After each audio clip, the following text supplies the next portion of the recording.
Pada video kali ini, kita akan membahas mengenai pendekatan pembelajaran yang meliputi aspek strategi, metode, dan model pembelajaran sebagai suatu unsur yang dapat membangun psikologi pendidikan.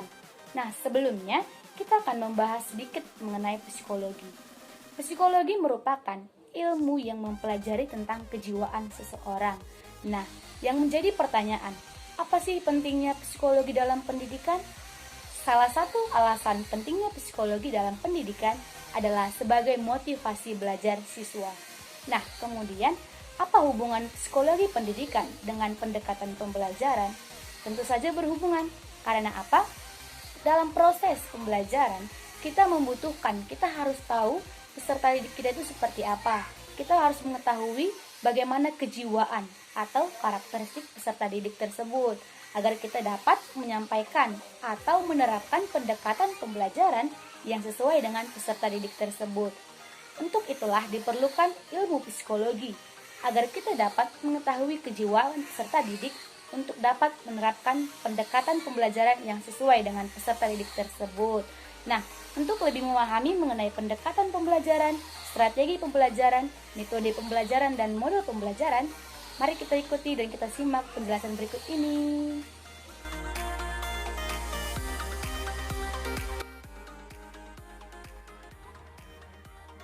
Pendekatan belajar terdiri dari dua kata, yaitu pendekatan dan belajar. Istilah pendekatan berasal dari bahasa Inggris yang salah satu artinya adalah pendekatan, yang berarti cara memulai sesuatu. Selanjutnya, belajar adalah suatu aktivitas sadar yang dilakukan oleh individu melalui latihan maupun pengalaman yang menghasilkan perubahan tingkah laku yang mencakup aspek kognitif, afektif, dan psikomotorik. Pendekatan pembelajaran dapat diartikan sebagai titik tolak atau sudut pandang kita terhadap proses pembelajaran yang merujuk pada pandangan tentang terjadinya suatu proses yang sifatnya masih sangat umum dan di dalamnya mewadahi, menginspirasi, menguatkan, dan melatari metode pembelajaran dengan cakupan teoritis tertentu. Pendekatan pembelajaran merupakan titik acuan atau sudut pandang terhadap proses belajar dan mengajar. Sudut pandang dalam pembelajaran lebih bersifat teoritis untuk mengungkapkan pemikiran-pemikiran guru dalam mewujudkan pembelajaran yang berkualitas. Nah, selanjutnya, dilihat dari pendekatannya, pembelajaran terdapat dua jenis pendekatan, yaitu A. Pendekatan pembelajaran yang berorientasi atau berpusat pada siswa atau student-centered approach, di mana pada pendekatan jenis ini, guru melakukan pendekatan dengan memberikan kesempatan kepada siswa untuk berperan aktif dalam proses pembelajaran. B. Pendekatan pembelajaran yang berorientasi atau berpusat pada guru atau teacher-centered approach, di mana pada pendekatan jenis ini, guru menjadi subjek utama dalam proses pembelajaran. Kemudian, fungsi pendekatan bagi suatu pembelajaran adalah sebagai berikut. Yang pertama, sebagai pedoman umum dalam menyusun langkah-langkah metode pembelajaran yang akan digunakan. Yang kedua, memberikan garis-garis rujukan untuk perancangan pembelajaran. Yang ketiga, menilai hasil-hasil pembelajaran yang telah dicapai. Yang keempat, mendiagnosis masalah-masalah belajar yang timbul. Dan yang kelima, menilai hasil penelitian dan pengembangan yang telah dilaksanakan. Nah, macam-macam pendekatan dalam pembelajaran antara lain terdiri dari 1. Pendekatan ekspositori. Pendekatan ekspositori menekankan pada penyampaian informasi yang disampaikan sumber belajar kepada warga belajar. Melalui pendekatan ini, sumber belajar dapat menyampaikan materi sampai tuntas. 2. Pendekatan inquiry. Dalam kegiatan pembelajaran yang menggunakan pendekatan inquiry, sumber belajar menyajikan bahan tidak sampai tuntas, tetapi memberi peluang kepada warga belajar untuk mencari dan menemukannya sendiri dengan menggunakan berbagai cara pendekatan masalah. Sebagaimana dikemukakan oleh Brunner, bahwa landasan yang mendasari pendekatan inquiry ini adalah hasil belajar.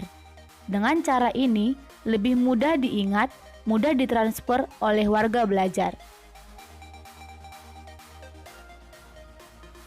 Yang ketiga, pendekatan konstektual atau contextual teaching and learning. Pendekatan konstektual merupakan pendekatan yang membantu guru mengaitkan antara materi yang diajarkannya dengan situasi dunia nyata siswa dan mendorong siswa membuat hubungan antara pengetahuan yang dimilikinya dengan penerapannya dalam kehidupan mereka sebagai anggota keluarga dan masyarakat. Pendekatan kontekstual sendiri dilakukan dengan melibatkan komponen-komponen pembelajaran yang efektif, yaitu konstruktivisme, bertanya, menemukan, masyarakat belajar, pemodelan, refleksi, penilaian yang sebenarnya. Yang keempat, pendekatan konstruktivisme. Dalam pendekatan konstruktivisme ini, peran guru hanya sebagai pembimbing dan pengajar dalam kegiatan pembelajaran. Oleh karena itu, guru lebih mengutamakan keaktifan siswa dan memberikan kesempatan kepada siswa untuk menyalurkan ide-ide baru yang sesuai dengan materi yang disajikan untuk meningkatkan kemampuan siswa secara pribadi. Jadi, pendekatan konstruktivisme merupakan pembelajaran yang lebih mengutamakan pengalaman langsung dan keterlibatan siswa dalam kegiatan pembelajaran. Yang kelima, pendekatan deduktif. Dalam pendekatan deduktif menjelaskan hal yang berbentuk teoritis ke bentuk realistis atau menjelaskan hal-hal yang bersifat umum ke yang bersifat khusus. Di sini, guru menjelaskan teori-teori yang telah ditemukan para ahli, kemudian menjabarkan kenyataan yang terjadi atau mengambil contoh-contoh. Yang keenam, pendekatan induktif. Berbeda dengan pendekatan deduktif yang menyimpulkan permasalahan dari hal-hal yang bersifat umum, maka pendekatan induktif menyimpulkan permasalahan dari hal-hal yang bersifat khusus. Metode induktif sering digambarkan sebagai pengambilan kesimpulan dari sesuatu yang umum ke sesuatu yang khusus. Pendekatan induktif menekankan pada pengamatan dahulu, lalu menarik kesimpulan berdasarkan pengamatan tersebut. Yang ketujuh, pendekatan konsep. Pendekatan konsep adalah pendekatan yang mengarahkan peserta didik menguasai konsep secara benar dengan tujuan agar tidak terjadi kesalahan konsep atau miskonsepsi. Konsep merupakan struktur mental yang diperoleh dari pengamatan dan pengalaman. Yang kedelapan, pendekatan proses.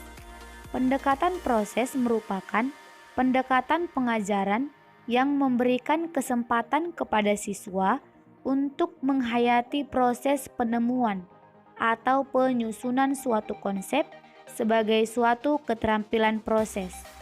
Pendekatan proses adalah pendekatan yang berorientasi pada proses, bukan pada hasil. Pada pendekatan ini, peserta didik diharapkan benar-benar menguasai proses. Yang kesembilan adalah pendekatan open-ended. Menurut Suherman dan kawan-kawan, problem yang diformulasikan memiliki multi jawaban yang benar disebut problem tak lengkap atau disebut juga open-ended problem atau soal terbuka. Siswa yang dihadapkan dengan open-ended problem, tujuan utamanya bukan untuk mendapatkan jawaban, tetapi lebih menekankan pada cara bagaimana sampai pada suatu jawaban. Dengan demikian, bukanlah hanya satu pendekatan atau metode dalam mendapatkan jawaban, namun beberapa atau banyak. Nah, pendekatan yang terakhir yaitu yang ke-10 adalah pendekatan saintifik. Proses pembelajaran pada kurikulum 2013 untuk semua jenjang dilaksanakan dengan menggunakan pendekatan saintifik. Proses pembelajaran harus menyentuh 3 ranah, yaitu sikap, pengetahuan, dan keterampilan. Dalam proses pembelajaran berbasis pendekatan ilmiah, ranah sikap mengambil transformasi, substansi, atau materi ajar agar peserta didik tahu tentang mengapa. Nah, baiklah teman-teman, tadi kita telah membahas bagian yang pertama, yaitu pendekatan pembelajaran. Nah, poin yang kedua, kita akan membahas mengenai strategi pembelajaran. Nah, strategi pembelajaran itu harus ditentukan atau ditetapkan oleh seorang guru ataupun pengajar untuk melaksanakan proses pembelajaran dalam kelas. Nah, untuk lebih mengetahui apa itu strategi pembelajaran, yuk kita simak penjelasan berikut ini.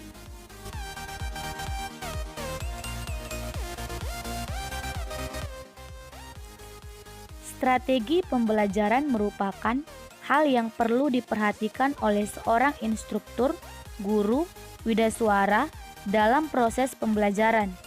Dari pendekatan pembelajaran yang telah ditetapkan, selanjutnya diturunkan ke dalam strategi pembelajaran. Strategi dalam kegiatan pembelajaran dapat diartikan dalam pengertian secara sempit dan pengertian secara luas. Dalam pengertian sempit, bahwa istilah strategi itu sama dengan pengertian metode, yaitu sama-sama merupakan cara dalam rangka pencapaian tujuan. Dalam pengertian luas, sebagaimana dikemukakan Neumann dan Longan yang mengemukakan 4 unsur strategi dalam setiap usaha, yaitu yang pertama, mengidentifikasi dan menetapkan spesifikasi dan kualifikasi hasil atau output dan sasaran atau target yang harus dicapai dengan mempertimbangkan aspirasi dan selera masyarakat yang memerlukannya. Yang kedua, mempertimbangkan dan memilih jalan pendekatan utama atau basic way yang paling efektif untuk mencapai sasaran. Yang ketiga, mempertimbangkan dan menetapkan langkah-langkah atau steps yang akan ditempuh sejak titik awal sampai dengan sasaran. Dan yang keempat, mempertimbangkan dan menetapkan tolak ukur atau kriteria dan patokan ukuran atau standar untuk mengukur dan menilai taraf keberhasilan usaha. Kemp dalam Wina Sunjaya 2008 mengemukakan bahwa strategi pembelajaran adalah suatu kegiatan pembelajaran yang harus dikerjakan guru dan siswa agar tujuan pembelajaran dapat dicapai secara efektif dan efisien. Dilihat dari strateginya, pembelajaran dapat dikelompokkan ke dalam 2 bagian, yaitu yang pertama exposition discovery learning dan yang kedua group individual learning. Ditinjau dari cara penyajian dan cara pengolahannya, strategi pembelajaran dapat dibedakan antara strategi pembelajaran induktif dan strategi pembelajaran deduktif. Menurut Sanjaya dan Sugianto, menjelaskan ada 8 prinsip dalam memilih strategi pembelajaran, yaitu yang pertama, berorientasi pada tujuan. Yang kedua, mendorong aktivitas siswa. Yang ketiga, memperhatikan aspek individual siswa. Yang keempat, menantang siswa untuk berpikir. Yang kelima, menimbulkan inspirasi siswa untuk berbuat dan menguji. Yang keenam, menimbulkan proses belajar yang menyenangkan. Yang ketujuh, mampu memotivasi siswa belajar lebih lanjut. Dan yang kedelapan, mendorong proses interaksi. Selanjutnya, bagian yang ketiga, kita akan membahas mengenai metode pembelajaran. Metode pembelajaran merupakan langkah operasional dari strategi pembelajaran yang telah kita tetapkan untuk membantu kita menerapkan pendekatan apa yang akan kita lakukan dalam proses pembelajaran. Nah, untuk lebih jelasnya, kita akan menyimak pada penjelasan berikut ini. Simak ya teman-teman.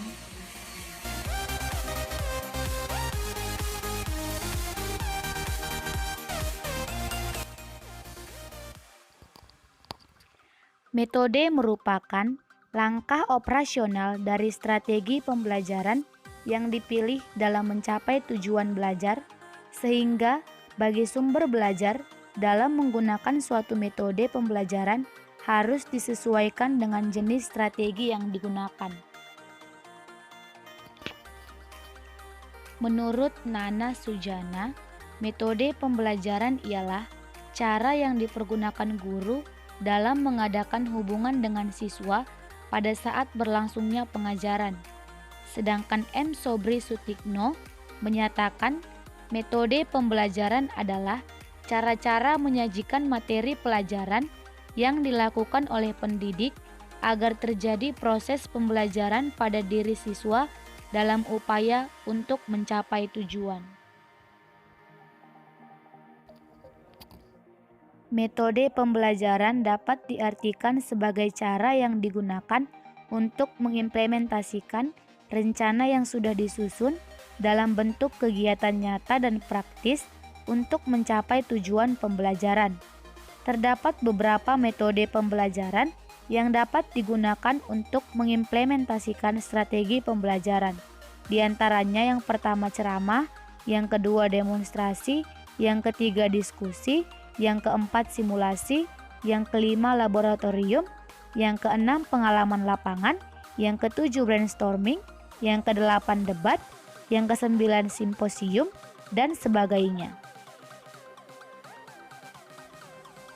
Kedudukan metode dalam pembelajaran mempunyai ruang lingkup sebagai cara dalam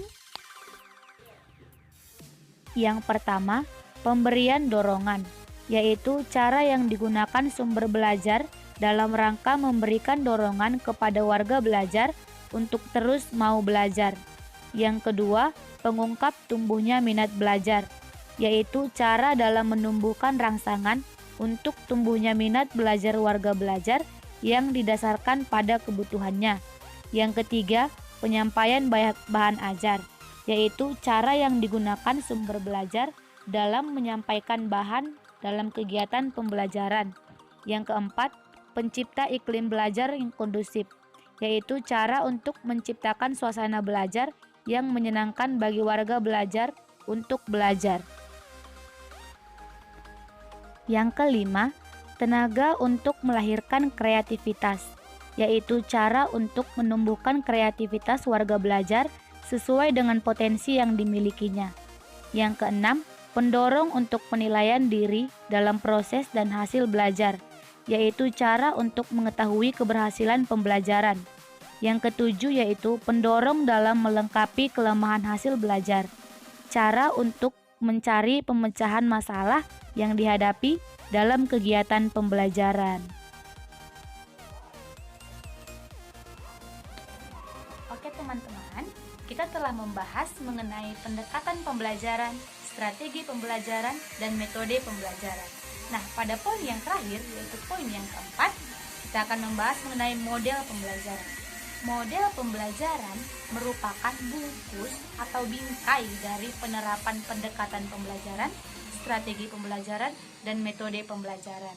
Nah, untuk lebih jelasnya lagi mengenai model pembelajaran, ada di penjelasan berikutnya. Jangan lupa disimak ya.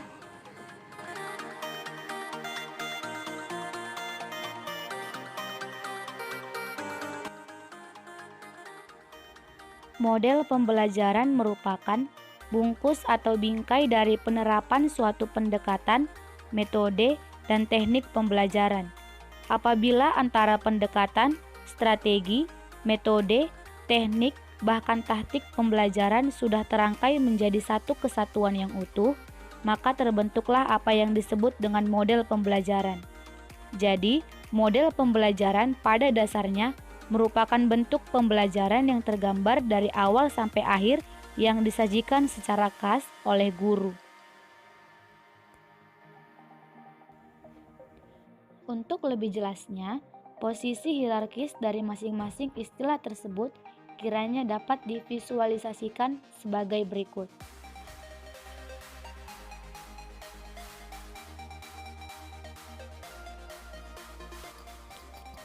Menurut Wirotaputra dalam Sugiyanto, model pembelajaran adalah kerangka konseptual yang melukiskan prosedur yang sistematis dalam mengorganisasikan pengalaman belajar untuk mencapai tujuan belajar tertentu dan berfungsi sebagai suatu pedoman bagi para perancang pembelajaran dan para pengajar dalam merencanakan dan melaksanakan aktivitas pembelajaran. Ada banyak model atau strategi pembelajaran yang dikembangkan dalam usaha mengoptimalkan hasil belajar siswa. Di antaranya adalah model pembelajaran kontekstual, model pembelajaran kooperatif, model pembelajaran kuantum, model pembelajaran terpadu, dan masih banyak yang lainnya. Menurut Sugiyanto, ada beberapa hal yang perlu dipertimbangkan dalam memilih model atau strategi pembelajaran, yaitu yang pertama, tujuan pembelajaran yang ingin dicapai, yang kedua, materi ajar, yang ketiga, kondisi siswa, dan yang keempat, ketersediaan sarana prasarana belajar. Nah, oke teman-teman, kita telah selesai membahas mengenai pendekatan pembelajaran, strategi pembelajaran, metode pembelajaran, dan model pembelajaran. Semoga kita dapat lebih memahami lagi mengenai pendekatan pembelajaran ini. Baiklah, sekian yang dapat saya sampaikan pada video kali ini. Terima kasih dan semoga bermanfaat. Dadah, terima kasih.